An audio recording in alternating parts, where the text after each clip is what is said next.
Today I'll be showing you how you can create this special effect right in PixelLab, and this special effect is called Glass Morphism. So let's get right into how to create this using our PixelLab. So let's start from beginning now. Let me delete this stuff I have over here now. So the first thing you need to do is to bring in whether the design or the project. I'll bring in a background for the sake of this video, and go right to my background and go select a background.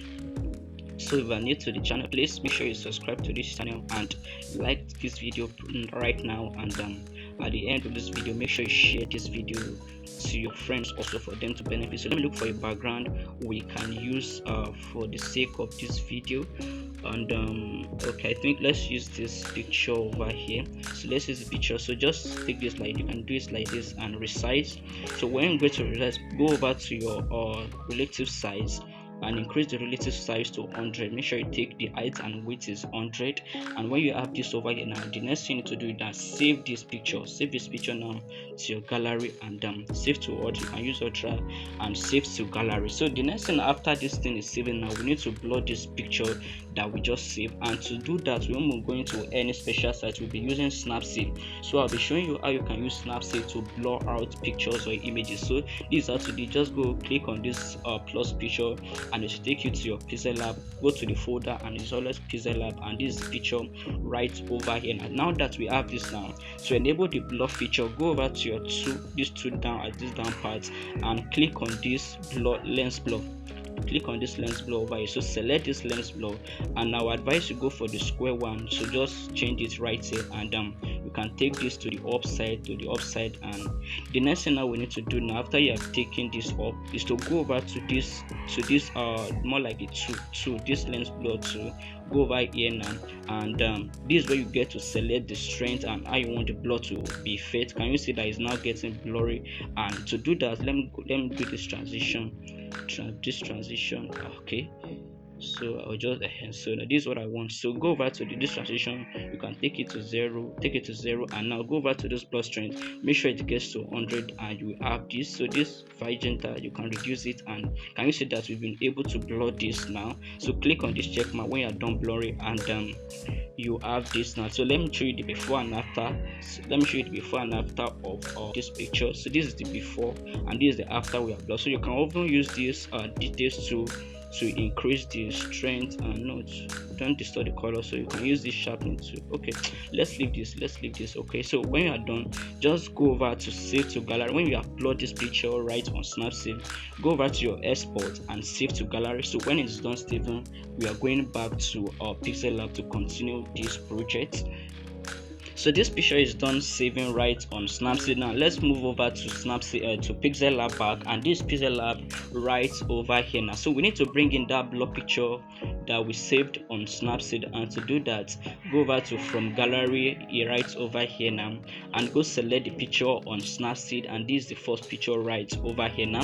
So don't tamper with the size or the ratio of this. Just click on this check mark icon, go over to this relative size. Remember that this thing is on this picture, so go over to relative size over here and take it to the 100. When you take it to the 100, you can leave it like this, and you need to take this blur stuff, this blur one, back to the back of the original background. So take it to the back of the original background, and you have this over here now. So don't tamper with the size at this junction of the design. So the next thing we need to do now is to bring in the picture, bring in a shape, and to do that, go over to this shape, and this is where you have to use the morphism stuff, glass morphism stuff. So to do that, just do your thing, and increase the radius to maybe like 510 and like this.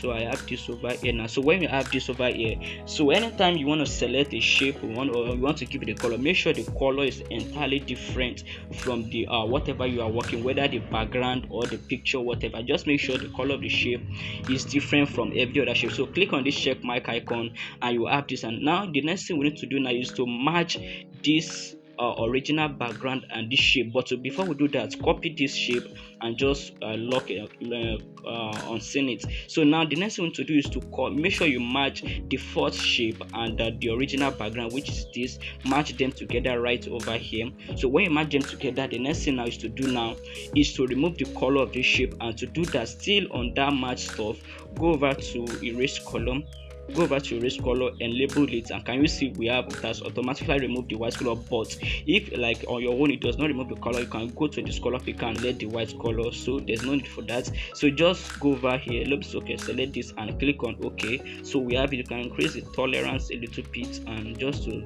eradicate this blur. So we have this, but we are not done with this set. To make this stuff more strong, to make it even more stronger, still on that merge one, so go over to shadow, and label it, and on this place we have to give it a whitish color. So to do that, just go over to this plus icon, take the color to the white and reduce this last slider to something to this side over here. So we have something like this, and you can go over to this offset X and increase the offset a little bit. So we are still on shadow, so sorry, still on shadow, increase the offset to something like this and to the y offsets, and let me do something again to this erase color. It's not sharp, the edges are not sharp, so I'm not okay. So let me just go to smooth edges. Okay, we are okay. I love this now. So go over to shadow now, and we have this. So when you're done with that, now the next thing we need to do now is to bring in this shape we copied the other time. Just take it and centralize it, and make sure it centralizes with this first one. So let's lock this guy over here, so and take this to the front. Okay, now so we have this, so just make sure it centralizes to with the previous one, and you have something like this. So go over to, still on that copied shape, go over to inner shadow, enable the inner shadow, and you can give it a black one like this. So to do that, when you have that, click on OK. So now the next thing you need to do on that copied shape is to go over to opacity. Go over to opacity right here and reduce the opacity like this. Can you see, as we reduce the opacity, we have something like this. So this is how this is being done. So you can just increase or reduce the opacity till it gets to your taste. Okay, you can also give this this thing a stroke. So go over to stroke right here, enable it, and reduce or increase it. So can you see that? Can you see the feeling it has give it more? So you just give it a tiny stroke, or let me see the of the color. So you can reduce the color of the stroke also, and you have something like this. So this is how to do this glass morphism right on PixelLab. So just do your thing. This is how to do this right on PixelLab. So you do it till you get your desired result, and you are good to go. Can you see what we have here? Can we see what we have? Can you see that we have been able to achieve this glass morphism in PixelLab? So this is everything I'll be showing you into this video tutorial guide. If you find this video helpful, please like this video, and make sure you subscribe to the channel, and share this video to your people that need to see it. Thank you for watching.